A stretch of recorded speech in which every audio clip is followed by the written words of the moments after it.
why all these changes and why are they doing them now?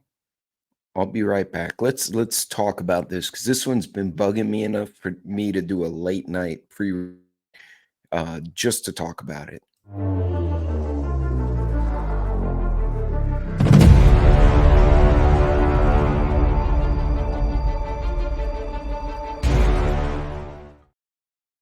Well, good evening or good morning, depending on where you are. This is a roaming prepper channel. If you haven't hung out with me before, thanks for joining. Feel free to leave a comment or like or dislike if you really didn't like what I have to say uh, after the video. I normally premiere these videos, so I normally try to be in my live stream, but that doesn't always happen. I get busy, work, you know how life is. In any case, what was I talking about? Why are they doing this now? So I did a separate video about what would happen in the event we had an incident that caused a large number of people in Congress to be no longer functional or deceased or unable to function in some way, shape.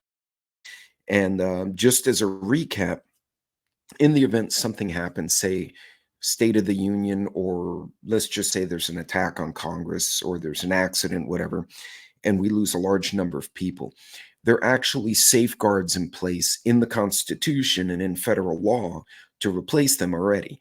So normally, for instance, if senators are killed um, or incapacitated in some way, the governor of the state they represent can appoint one or two senators temporarily. Some states require their Congress to approve, others it's just the governor. They can replace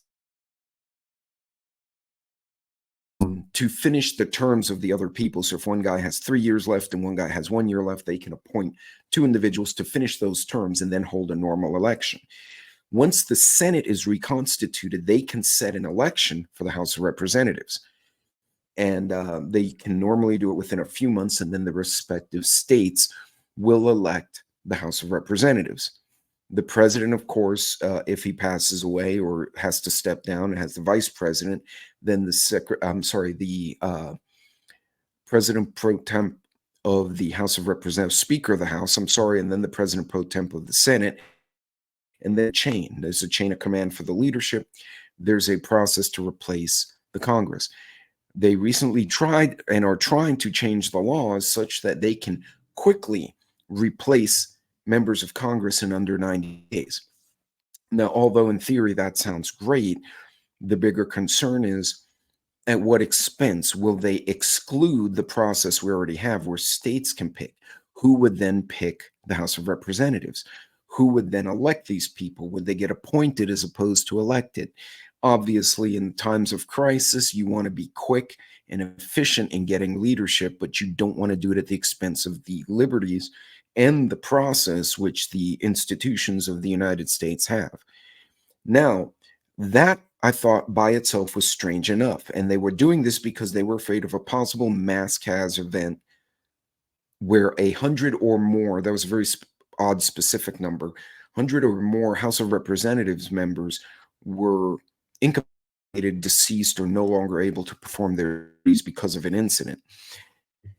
So that the timing of that was within the last month. We all talked about that, and that was weird enough.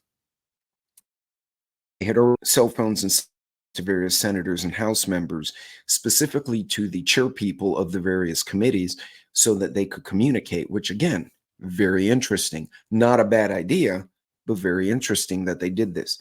And now there were changes to a DOD document, and everyone's kind of spoken about this, that basically say the federal government, federal troops, with the permission of the DOD and the blessings of the president, can be used for law enforcement and can also be used to engage in lethal force if necessary.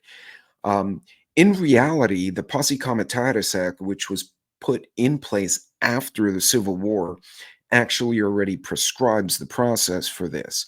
Now, the president will have to get the approval of Congress, but the president, in an emergency, can bring up troops to engage domestically in response to acts of terrorism, an invasion, hypothetically, or a massive local casualty event, such as a hurricane storm, some other incident, which would require their support. Now, this does not include the National Guard. The National Guard units are under the respective state governors, and they can deploy into adjacent states with the blessings of the other governor. For example, if Oklahoma had a tragic incident and they called to Texas and Louisiana and said, we need guard units, once the governors agree, guard units can go from the other two states into Oklahoma to help enforce the law, protect the civilians, and distribute food, whatever they need to do. So there's already a process here. Why they're trying to change these processes now or put extra things in there, technically speaking, if federal troops do pass the posse comitatus limits and are then deployed within the boundaries of the United States, they can already use lethal force if necessary, defend themselves or defend the general public if the actions of rights of the people. So I find it very interesting that they're tweaking these little laws. Now, an interesting segue to this is that the Posse Comitatus Act during 2006 was changed so that the president could declare an emergency either under the Insurrection Act or Posse Comitatus and deploy federal troops within the border. However, ironically, within 2 years, and this was in '06, so that would have been Bush, within a year and a half, just before the end of the election, that actually got reversed by both parties in both houses because they said that was a little too much power in the hands of the president, where he could say, oh, I declare an emergency or I declare an insurrection, and off it goes. There was no safeguard. I think this DOD change in regulations, although it implies that federal troops can go into the streets, there it would not supersede posse comitatus. It certainly would not supersede um, local jurisdictions either. So I'm wondering why the changes. Is it a bunch of hoorah? Is it a bunch of posturing? Is it meant to cause drama, even though they know it will, if it gets challenged by the Congress or any of the senators, it'll probably get shut down? That's the bigger question. Now, what bothers me is have they been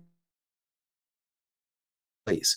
We've been so busy looking at Biden's mental decline. We've been looking at, Trump said something that offended somebody's butt. Um, we're watching P. Diddy and Epstein and all this other stuff. Not that these are not all relevant, because I believe that the revealing of powerful people that were behind the trafficking in powerful people, and that's why we're not seeing lists of names yet from either of them. But I'm more concerned about what could happen. Now, ironically, here's another funny thing. The Posse Comitatus Act actually supports the state. For example, if the county sheriff says, oh, we have a threat to the county, and put under the protection as a police officer or a deputized individual, um, civilians, armed and competent civilians, which in reality is truly why the Second Amendment exists. You need a citizenry and a civilian population that is competent in the use of weapons, understands their laws, and can be called upon to protect the community if the resources of the full-time responders maxed out and they can't do it. So why they're doing it now beats the hell out of me. This is something that needs to be watched. It'll probably get challenged. My fear is they may cause some drama during the election, but we never know. So we'll keep an eye on that. But just to give you a little bit of background about how these things actually should be working, and I don't understand why they're messing with them. In any case, I hope that gave you something to think about. God bless, Godspeed, and I'll see you on the next video.